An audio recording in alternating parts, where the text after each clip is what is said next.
예, 안녕하세요. 오늘은 이 김우영 세무사님 모시고 지난 7월 26일 날 발표된 2021년 세법 개정안에 대해서 좀 요약하는 시간 좀 갖도록 하겠습니다. 네. 그 세무사님께서 좀 짚어주시면서 몇 가지 이제 알려주시면 제가 중간중간 궁금한 거 좀 여쭤볼게요. 네. 지금 이게 7월 20 며칠 날 나온 건가요? 26일자. 26일자? 네네. 7월 25일 날 기획재정부에서 그 세법 개정안 보시면 이렇게 그 PDF 파일로도 나왔고요. 네. 한글 파일로도 이렇게 나와 있습니다. 이걸 네. 뭐 내용은 되게 많은데 전체 다 보실 필요는 없을 것 같고 네네. 중소기업 업장에서 사업자분께서 이제 필요한 것들 몇 가지 골라갖고 네. 준비 한번 해봤습니다. 예. 이게 확정된 내용은 아니죠? 확정된 내용은 아닌데 올해는 작년은 이제 되게 민감한 부분들이 좀 있었거든요. 근데 제가 올해 거를 보니까 특별하게 사업주한테 불리한 내용들이 별로 없어갖고 혜택을 더 늘리는 거라서 거의 그냥 개정안대로 갈 가능성이 높다고 생각이 듭니다. 네. 코로나 영향이 있어서 그래도 좀 느리는 쪽으로 네, 작년에 방향이 나왔나 봐요. 그렇죠. 법인을 좀 옥죄는 내용이 있었는데 네. 한 두 달 있다가 바로 이제 그거는 코로나 취소가 되고요. 아, 올해 거는 딱 봤는데 내용도 좀 적으면서 좀 혜택을 늘리는 방향으로 다 했기 때문에 중소기업 입장에서는 별로 이렇게 불만 있을 만한 내용은 없는 걸로 일단 보입니다. 네. 이 하나하나 좀 몇 가지 중요한 사항을 좀 짚어주면 좋겠습니다. 예. 그래서 여러 가지 그 경제 회복 지원하고 포용성 상생 공정 기반 강화랑 안전적인 세입 기반 이렇게 세 가지 주제로 기획재정부에서 마련을 했는데요. 첫 번째 국가 전략 기술 세제 지원 강화. 이제 세제 지원을 이제 R&D 비용을 이제 중소기업, 중견기업, 대기업별로 해갖고 세액공제를 해주잖아요. 근데 지금 이 반도체랑 배터리랑 백신인 경우에 백신을 이제 R&D를 하는 경우에는 30%에서 50%까지 세액공제를 해준다는 내용입니다. 그래서 대기업이랑 중견기업은 30%에서 40% R&D 비용 공제를 해주고요. 중소기업 같은 경우에는 40%에서 50%. 그러니까 R&D 비용으로 사용한 금액의 40%에서 50%를 해주는 거기 때문에 기존에 25% 해주는 것보다 상당히 많은 금액을 공제를 해주는 걸로 결정이 되었습니다. 25에서 50%를 2배 정도 그렇죠. 두 배 올라갔다고 해주는 거죠. 되네요. 그래서 인원이나 그 시설 같은 거 사용한 금액의 50%를 해주는 거라 그러면은 거의 상당히 혜택을 많이 주는 거라고 볼 수가 있습니다. 아무래도 우리나라가 이제 반도체랑 배터리랑 특히 최근에는 또 백신까지 이제 중점적으로 좀 강화를 하려고 하다 보니까 이런 거에 대한 세제 혜택을 주는 것 같습니다. 그리고 R&D 비용뿐만 아니고 시설 투자한 금액에 대해서도 이제 이 국가 전략 기술을 이 세 가지에 대해서는 6%, 8%, 16% 이렇게 세액공제 해주는 걸로 결정이 되었습니다. 사업을 하려면 이런 분야를 그러니까 이번 분야로 해야지 이게 네 맞아요. 이번 세금 분야로 없이 그냥 그쵸. 하시는데 일단 R&D 비용 25%만 해도 인원이 몇 명 들어가면은 사실상 내는 세금이 거의 없어지는 정도인데 이 30%에서 50%까지 해준다 그러면은 더더욱 세금이 많이 줄어드는 걸로 혜택을 주는 걸로 이렇게 결정이 될 것 같습니다. 다음 내용은 어떤 것들이 있을까요? 두 번째 이제 지식 재산 시장 수요 공급 생태계 조성 지원인데요. 첫 번째로 이제 중소기업이랑 중견기업이 취득하는 지식 재산을 투자 세액 공제를 해준다는 내용입니다. 그러니까 예를 들어서 특허권 같은 거를 생각하시면 될 것 같고요. 이 특허권을 구매했을 때 10% 세액 공제 해주는 걸로. 그러니까 지금도 시설 장치나 이런 거를 구매를 하면은 10% 이제 공제해주는 투자 세액 공제가 있거든요. 이제 시설 장치뿐만 아니고 특허권도 이제 구매를 했을 때 그거에 대한 세액 공제를 해주는 걸로 봐서 앞으로 이거를 활용한 좀 세액 절세가 좀 많이 되지 않을까. 그래서 이 정도 되면 이제 뭐 특허권이나 이런 거 구매하는 것도 좀 활발해지고 그러니까 이런 IP를 이제 혜택을 주는 것 같습니다. 지금 IP 이렇게 투자 세액 공제뿐만 아니고 이제 특허를 정말 개발하시는 분들은 그걸 통해서 대출도 많이 받으시고 하고 계셨는데 이것까지 해준다 그러면은 더욱더 이제 좀 기술 개발이나 이런 걸 많이 할 수 있지 않을까 생각이 듭니다. 네네. 그리고 이제 그거는 이제 IP를 샀을 때 얘기고요. 이제 IP를 공급을 했을 때 이 공급하는 거에 대해서도 세액 공제를 해주는 걸로 이렇게 나와 있고요. 그리고 대여 소득에 대해서도 25% 세액 공제 이렇게 세액 감면 이렇게 해주는 걸로 공급 인센티브도 마련을 했습니다. 여기는 이 부분은 나중에 기회가 되면 좀 더 자세히 네. 한 번 더 별도로 영상을 찍어도 괜찮을 것 같아요. 내용이 이제 관심이 가는 분들이 많을 수 있으니까. 네, 이거는 아마 좀 이제 좀 많이 활용을 더 많이 하지 않을까 생각이 듭니다.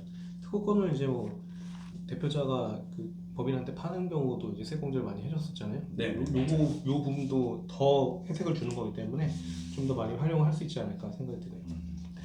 지금 그 중소기업에서 그 인원을 고용을 하면은 고용증대 세액공제를 많이 해주잖아요. 네네. 그걸 가지고 지금 뭐 경영 청구나 이런 것도 많이 통해서 세액공제도 많이 받고 계신데 지금 수도권 그 외 고용증대 세액공제가 좀 금액이 컸었잖아요. 네. 근데 그거를 좀 더 더욱더 많이 100만 원을 더 추가로 해준다는 그런 내용이고요.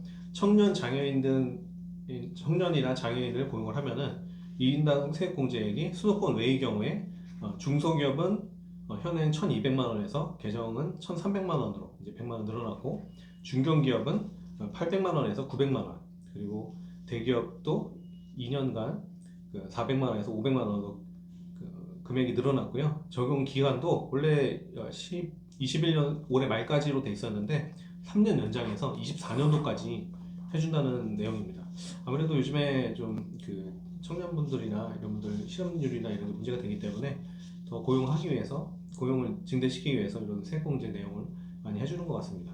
그러니까 최근에 이 기업들 코로나로 사실은 쉽지 않은데 네. 기업체에 사람을 많이 뽑으면 네.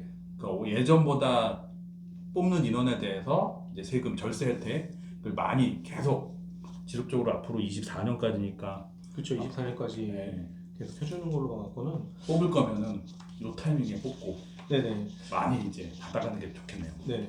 지금 뭐 청년뿐만 아니고 기존 이제 청년 이상 여기서 말하는 청년은 29세입니다.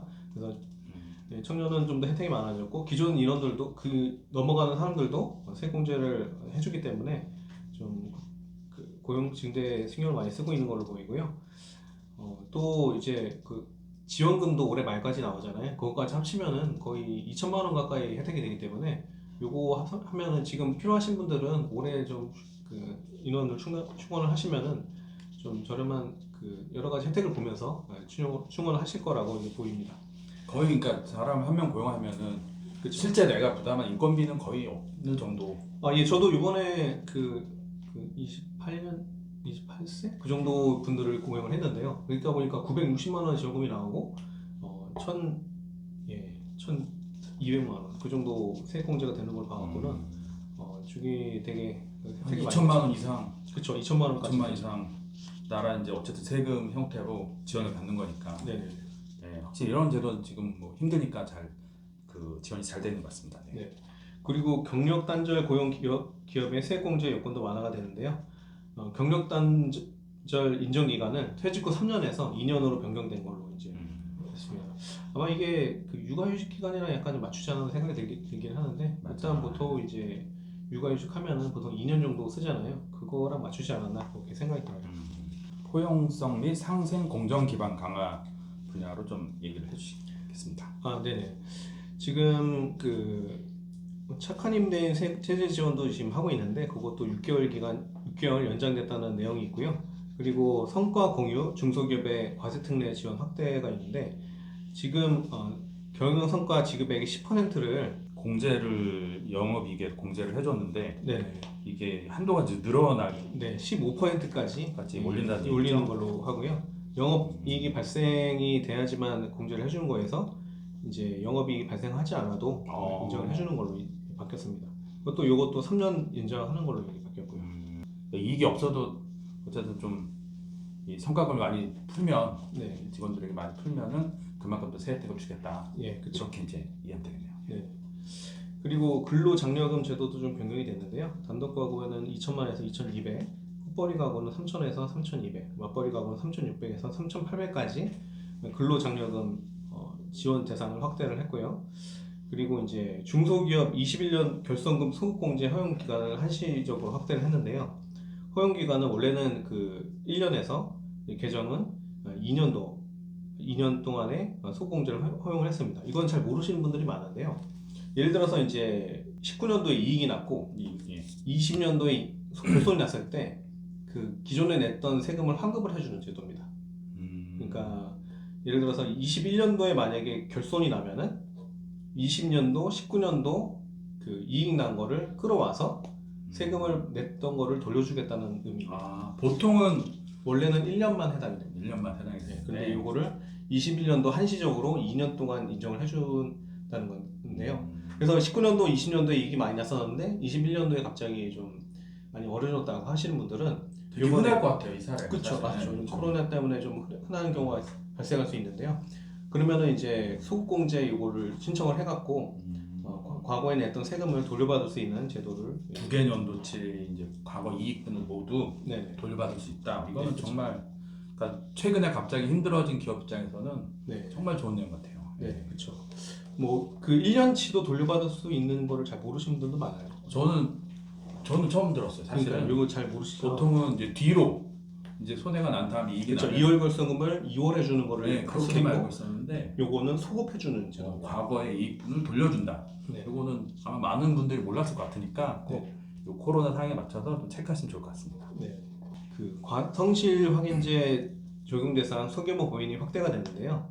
그 원래는 이제 부동산 임대랑 이자랑 배당 소득이 매출액의 70% 이상이 될 경우에 이 부분들을 성실 신고 법인으로 대상으로 적용을 하고 있었습니다. 근데 이거를 이제 매출액의 50% 이상이 부동산 임대랑 이자랑 배당 소득에 해당이 되면은 이 법인들도 이제 성실 확인제 적용 대상 소규모 법인으로 이제 확대가 됩니다.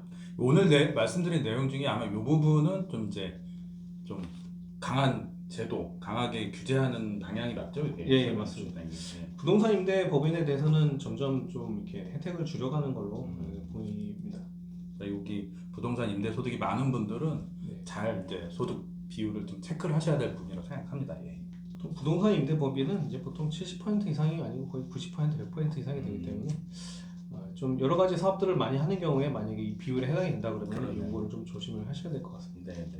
기본적으로 이제 중요한 내용들이 워낙 내용이 많다 보니까 오늘은 짧게 좀 중요한 내용 추려서 말씀을 해주셨고요. 네. 혹시 뭐 추가적으로 좀 지금 그리고 이제 전자세금계에서 발행 대상도 2억 이상으로 이제 확대가 됐잖아요. 2억 이상이면 이제 전자세금 등에서 그 의무인데 이제는 1억 이상이기 때문에 이것도 1억 이상으로 이제 개정안이 나왔기 때문에 이거는 실행이 될 것 같습니다. 그렇기 때문에 앞으로는 전자세금계약서를 발행 항목을 빨리 사업자 등록증 내자마자 좀 익히셔갖고 발행을 하셔야 될 것 같습니다.